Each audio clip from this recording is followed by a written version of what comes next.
ముఖ్యమంత్రి జగన్మోహన్ రెడ్డి నిరుద్యోగులకు నేను భరోసా ఉంటా అని చెప్పడం జరిగింది. ఆయన ముఖ్యమంత్రి అయిన తర్వాత మన ఆంధ్ర రాష్ట్రంలో నిరుద్యోగుల పరిస్థితి ఎలా ఉందంటారు? ఒక చిన్న ఎగ్జాంపుల్ చెప్పాలంటే 2023 జనవరి ఫిబ్రవరి కానిస్టేబుల్ ఎగ్జామ్ పెట్టాడు. ఒక ఎగ్జామ్ మాత్రం పెట్టాడు. నెక్స్ట్ ఈవెంట్స్ కానీ నెక్స్ట్ ఫైనల్ ఎగ్జామ్ కానీ కండక్ట్ చేయలేదు ఇంతవరకు. అంటే ఆయనకి ఎంత నిరుద్యోగుల మీద చిత్తశుద్ధి ఉందంటే ఎలక్షన్ టైంలో డిఎస్సి నోటిఫికేషన్ ఇచ్చాడు. కానీ సంవత్సరం క్రితం పెట్టిన కానిస్టేబుల్ ఎగ్జామ్కి ఇంతవరకు గతి లేదు.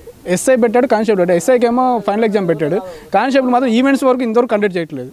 అంటే అతనికి ఉండే చిత్తశుద్ధి అలా ఉంటుంది అనమాట.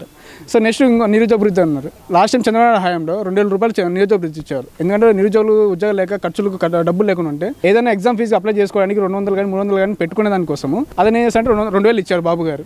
బట్ జగన్ గారు వచ్చిన తర్వాత ఆ 2000 తీసేసాడు. తర్వాత వచ్చేసి మెగా డిఎస్సీ ఇస్తామని చెప్పాడు. ఎవ్రీ ఇయర్ జాబ్ క్యాలెండర్ ఇస్తామని చెప్పారు. మెగా డిఎస్సీ అన్నాడు. ఇంతవరకు ఒక మెగా డిఎస్సీ ఇవ్వకపోగా ఎలక్షన్ టైంలో ఎలక్షన్ కోడ్ వస్తున్న సందర్భంలో 6000 ఉద్యోగాలు ఇచ్చాడు అనుకుంటున్నాను. సో 6000 ఉద్యోగాలు ఇస్తే ఎలక్షన్ కోడ్ రావడం వల్ల అది కూడా రద్దు అవుతుంది. సో టైం లేదు. ప్రిపేర్ అవ్వడానికి 3 months అన్న గ్యాప్ ఉంటే కానీ అతను ప్రిపేర్ అవ్వలేడు. అలాంటిది అతను ఒక వన్ మంత్ టైం ఇచ్చేసి డిఎస్సీ అని వదిలి అది కూడా 6000 ఉద్యోగాలు ఇచ్చేసి నిరుద్యోగులను మోసం చేయడానికి ట్రై చేస్తున్నాడు తప్పితే ఎలక్షన్ల ముందర ఇంతవరకు ఏం చేయలేదు. అతని కారణం ఏంటంటే గత లాస్ట్ ఇయర్ జరిగిన ఫిబ్రవరిలో జరిగిన ఎలక్షన్లలో అతను 3 గ్రాడ్యుయేషన్ ఎంఎస్సీలు జరిగాయి. 3 అతను ఓడింపాలయ్యాడు. సో అందుకు అతను ఈసారైనా సరే నిరుద్యోగులను కాదు యువతని చదువుకున్న వాళ్ళని ముందు తెచ్చడానికి కోసం అంటే ఎలక్షన్ ముందర ఓటింగ్ కోసం అతను ఈ విధంగా చేస్తున్నాడు తప్పితే అతని నుంచి ఏం లేదు. అక్కడ ఈ 5 సంవత్సరాలు మన రాష్ట్రం ఏమైనా డెవలప్ చేశాడా?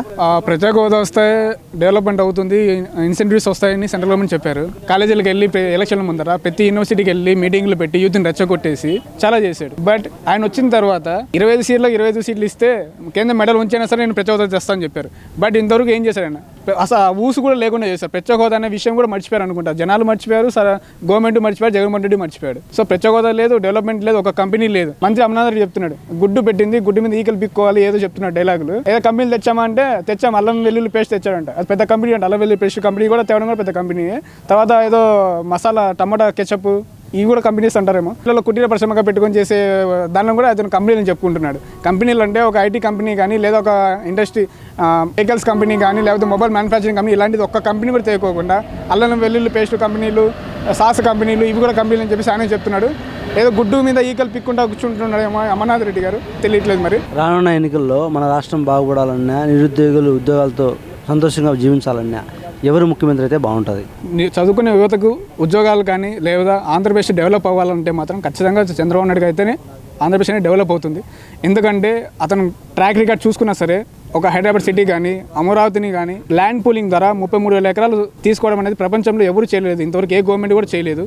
సో అలాంటి వ్యక్తి తీసుకునేసి ₹1 ఖర్చు లేకోకుండా ల్యాండ్ పూలింగ్ ద్వారా భూములు తీసుకోవడం అసలు చాలా చిన్న విషయం కూడా కాదు, ఎంత పెద్ద విషయం అంటే. ఎందుకంటే అతను మనకు గవర్నమెంట్ ఖర్చు పెట్టుకోకుండా సింగపూర్ గవర్నమెంట్ ద్వారా అక్కడే కంపెనీలు వాళ్ళే తీసుకొచ్చేసి వాళ్ళు ఇన్వెస్ట్మెంట్ పెట్టేసి అదే డెవలప్మెంట్ అవ్వడం అనేది సో ఒక రికార్డ్ అనుకోవాలి. బట్ ఎందుకంటే జగన్మోహన్ రెడ్డి గారు అది చేస్తే అది ఇంప్రూవ్ అయితే అది బాబు గారి పేరు వస్తుంది తప్పితే నాకు రాదని ఉద్దేశంతో అతను రాజధాని 3 రాజధానులు అంటూ ఇంతవరకు ఒక రాజధాని కూడా ఇంప్లిమెంట్ చేయట్లేదు. వైజాగ్ అన్నాడు, వైజాగ్ వెళ్ళలేడు.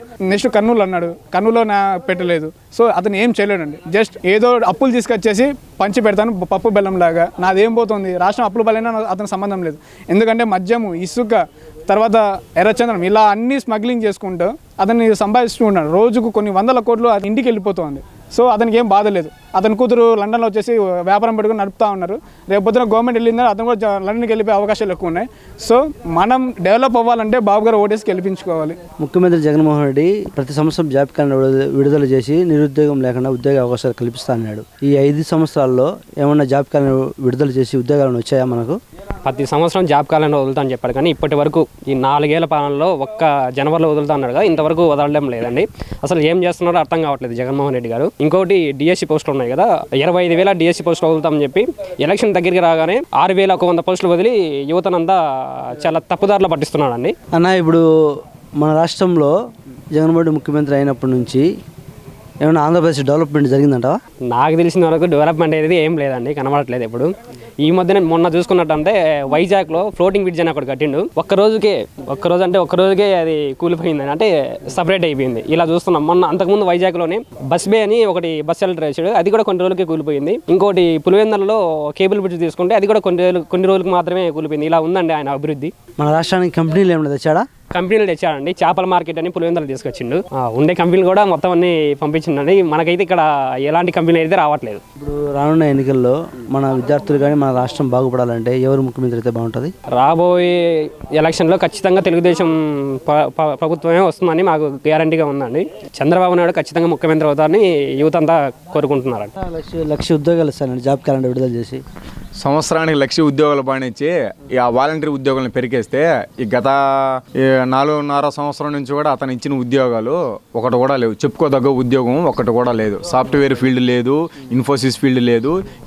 దేనికి సంబంధించినా కానీ అన్ఎంప్లాయ్మెంట్ తప్ప ఒక గంజాయి మద్యానికి బానిసలై నిరుద్యోగులు విద్యార్థులందరం కూడా గంజాయి మత్తు పదార్థాలకు బానిసలమయ్యి మేము రాష్ట్రాన్ని సర్వనాశనం చేసేదానికి మాకు సహకరిస్తున్నటువంటి ప్రభుత్వం జగన్ ప్రభుత్వం అని చెప్పి నేను చెప్పగలుగుతాను. ఒక మాటలో చెప్పాలి అంటే విద్యార్థుల భవిష్యత్తును నాశనం చేసేదానికి జగన్ అధికారం ఎక్కినాడు అనేది నేను చెప్పగలుగుతాను. ఇప్పుడు ఈ జగన్మోహన్ ముఖ్యమంత్రి అయినప్పటి నుంచి ఈ 5 సంవత్సరంలో మన రాష్ట్రానికి కంపెనీలు ఏమైనా తెచ్చాడా? తెచ్చాడు. కోడిగుడ్డు కంపెనీ ఒకటి తెచ్చాడు. యూట్యూబ్ వీడియో కాలర్ గోరంట్ల నుంచి ఒక కంపెనీ తెచ్చాడు. రకరకాల కంపెనీలు అన్నీ నాన్ ఎంప్లాయ్మెంట్ కంపెనీస్ అన్నీ గొప్ప కంపెనీలు అంటే ఒకటో పేరు తెచ్చుకొని పేరు పెట్టేటటువంటి కంపెనీలు ఈ లక్షల కోట్ల పెట్టుబడులు ఆంధ్రాకు వస్తున్నాయి, ఎదుగో రేపు వస్తున్నాయి, మన్నాడు వస్తున్నాయని చెప్పడం తప్ప ఈ మన రాష్ట్రంలో దేశంలో ఎక్కడా లేనటువంటి సముద్ర తీరం మన ఆంధ్రప్రదేశ్ కలదు.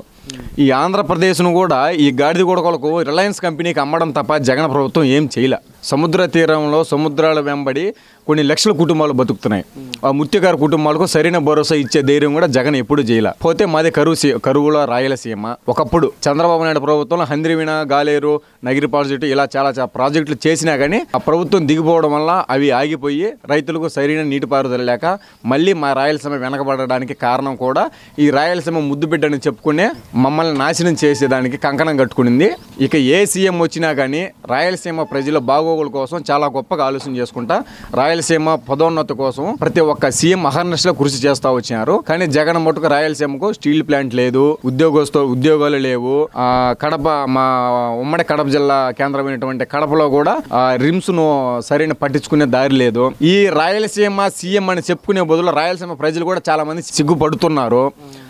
ఈసారి రాయలసీమలో కనీసము 7 నుంచి 6 సీట్లు తెలుగుదేశం జెండా ఎగురుతుంది.